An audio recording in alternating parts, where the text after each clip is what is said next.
kabajamtoota koree jiraachisuu bakka bu'oota gaggeessaa aanaa waliigalaa akkasumas ogeessota waajjira hundarraa ogeessa waliigalaa aanaa Dawweerraa maanguddoota keenya abbaa amantii keessummoota waamicha isinii godhame barattoota maatii barattootaa hundumtuu waamicha keenya fudhatanii baga nagaan dhuftan isinii jedhuun barbaada.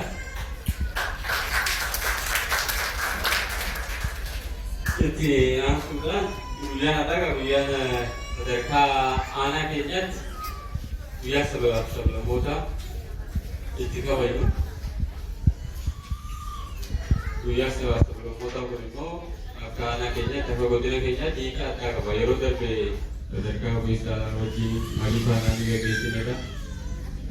Haa immoo sadarkaa aanaatiin keessummoonni karaa jiranis xixiqqoo waan jala barfataniif isaan eeguudhaaf kan hin jenne. Kanaafuu ayyaana sabaaf sablammootaa yeroo yaadannu biyyi keenya Itoophiyaan akkuma beekamtu saba hedduu, afaan hedduu, amantaa hedduu kan qabdudha. Yeroo akkuma fuula keenya garaagaraa itti dhufanii keenya. Kanammoo of dandeenyee, wal dandeenyee tokkummaadhaan aadaa walii, amantii walii qabannee sirna waloo tokko sirna federaalizimii jedhamu gaaddisa tokko jalatti sirna hunda keenya ija tokkoon walqixxummaa keenya kabajnu kan ijaaramne egaa marsaa 20ffaa keenya jedhama. Marsaa 20ffaa kabajaa jira. Sirni kun immoo gara sabaaf sablammoota Itoophiyaa sirna cunqursaa kana dura turedha yookiin aadaadhaan amantiidhaan cunqursaa kana dura ture.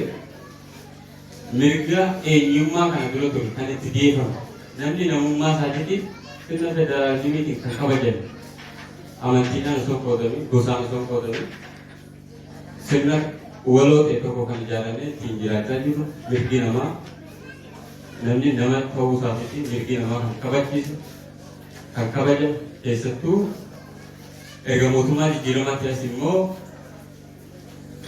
mirgi kana dura gaaffiin walqixxummaan saba gaaffiin diinagdeedha kan hawaasummaadha kana dura ture kan itti deebi'e akkasumas immoo mootummaa jijjiiramaa kanaan ayyaana kana kan adda taasisu keessaa inni tokko